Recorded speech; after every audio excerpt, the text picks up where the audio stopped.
दोस्तों, बीमारी होने पर डॉक्टर अलग अलग तरह की दवाइयां देते हैं। कोई दवा गोली के रूप में पेट में जाती है तो कई बार इंजेक्शन के रूप में लेना होता है, तो कभी दवा को सीधे प्रभावित स्थान पर लगाया जाता है। लेकिन कई बार शरीर के किसी खास हिस्से में समस्या होने की वजह से दवा खाई जाती है, जो कि पेट में जाने के बाद उसी हिस्से में असर दिखाने लगती है। इसमें दर्द की दवाइयां प्रमुख होती है।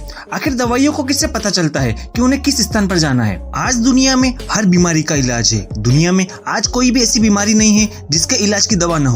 सबसे खास बात तो यह है कि दवाएं आज भी काफी अच्छे से काम करती है। खासकर एलोपैथी दवाओं के बारे में कहा जाता है कि ये दवाइयां कुछ मिनटों में ही असर दिखाना शुरू कर देती है। वहीं होम्योपैथी दवा की बात करें तो भले थोड़े देर से ही सही, लेकिन वह भी अपना काम अच्छे से करती है। ऐसे में पेट में दवाएं कैसे काम करती है? दवा केमिकल या बायोलॉजिकल पदार्थ होती है जो शरीर और उसके कार्य को प्रभावित करती है। चलिए आज की जानकारी में हम समझते हैं कि दवा हमारे शरीर में कैसे कार्य करती है। कई बार हमें सर दर्द, खांसी या कोई बीमारी होने पर दवाई लेते हैं। जैसे ही आपको जिस तरह की तकलीफ है उसी प्रकार से हम दवा लेते हैं। इसके थोड़ी देर बाद हमें उस दर्द और तकलीफ से ठीक हो जाते हैं। पर क्या आपने कभी सोचा है कि कोई भी दवा हमारी बॉडी में कैसे काम करती है? कैसे पेन किलर लेने से आपका सर दर्द, बदन दर्द कुछ समय में ही ठीक हो जाता है? बचपन से लेकर अब तक हम सभी ने बीमार होने पर दवा खाई है, पर शायद आपने इसके बारे में नहीं सोचा कि शरीर में दवा किस तरह कार्य करती है जिस कारण हम ठीक हो जाते हैं। तो चलिए इस जानकारी में हम जानते हैं दवा हमारे शरीर में कैसे कार्य करती है। तो वीडियो को अंत तक जरूर देखें। पहला होता है एब्जॉर्प्शन। जब भी कोई दवा खाई जाती है तो सबसे पहले उसका अवशोषण होता है, यानी कि एब्जॉर्प्शन होता है। दवा खाने के बाद सबसे पहले आपके पेट में जाती है,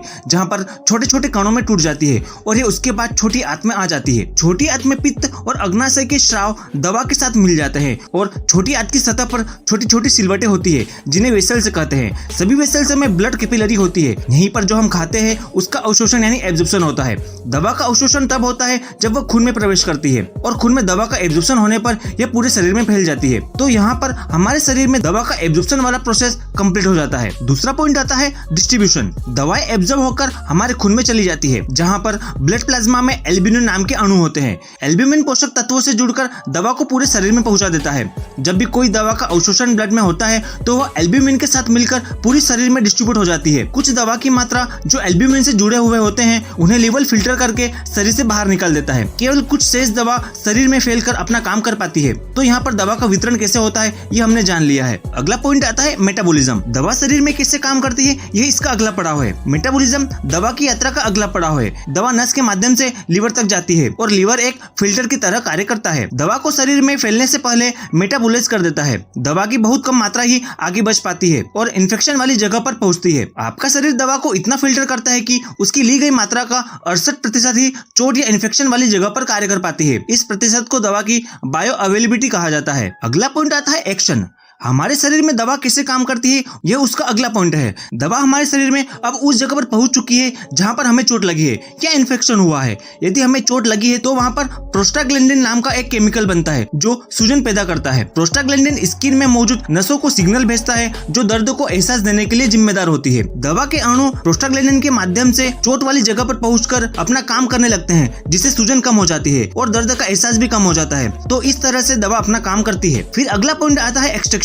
हमारे शरीर में दवा कैसे काम करती है इसका आखिरी चरण है, जिसमें हम जानेंगे कि दवा शरीर से बाहर कैसे निकलती है। खून में बची हुई दवा की मात्रा ब्लड में घूमती रहती है जब तक कि वह पूरी तरह से इस्तेमाल नहीं हो जाती। यह शरीर से बाहर नहीं निकल जाती। दवा किडनी मूत्र मार्ग के द्वारा शरीर से बाहर निकलती है, जिसे दवा का एक्सट्रैक्शन कहते हैं। तो इस 5 पॉइंट के माध्यम से दवा हमारे शरीर में कार्य करती है। उदाहरण के माध्यम से जानते हैं दवा कैसे काम करती है। सबसे पहले जैसे आप टेबलेट लेते हैं, उसके बाद दवा छोटी आंत में एब्जॉर्ब होकर सर्कुलेटिंग सिस्टम में जाती है, जिसके बाद दवा हमारे शरीर के ब्लड मॉलिक्यूल से जुड़कर पूरी शरीर में यात्रा करती है। सबसे पहले टेबलेट हमारे डाइजेस्टिव सिस्टम में जाती है। जैसे ही आप टेबलेट लेते हैं कुछ ही मिनट में टेबलेट आपके पेट में एसिड के साथ मिक्स होने लगती है। उदाहरण के लिए जैसे आपने क्रोसिन की टेबलेट ली, निगलने के बाद दवा हमारे पेट में जाती है और डिजोल्व होने लगती है, जिसके बाद वह छोटी आंत में जाकर छोटी आंत में सतह पर लगे हुए वाल्व के जरिए ब्लड वेसल्स में जाती है। उसके बाद यह ब्लड मॉलिक्यूल्स के साथ जुड़कर हमारी नसों में जाती है, जिसके बाद वह लीवर में जाती है। उनके मॉलिक्यूल लीवर के मेटाबॉलिज्म से मिल जाते हैं, जहां पर दवा की कुछ मात्रा डैमेज हो जाती है, जिसे मेटाबोलाइज्ड कहते हैं। उसके बाद दवा खून के साथ बॉडी में सर्कुलेशन सिस्टम में जाती है। सर्कुलेटरी सिस्टम से ब्लड के साथ हार्ट, किडनी हर एक ऑर्गन में पहुंचती है। तो शरीर में जहां भी कोई इन्फेक्शन या डैमेज हुआ होता है वहां पर जाकर अपना असर दिखाती है और उसे ठीक करती है।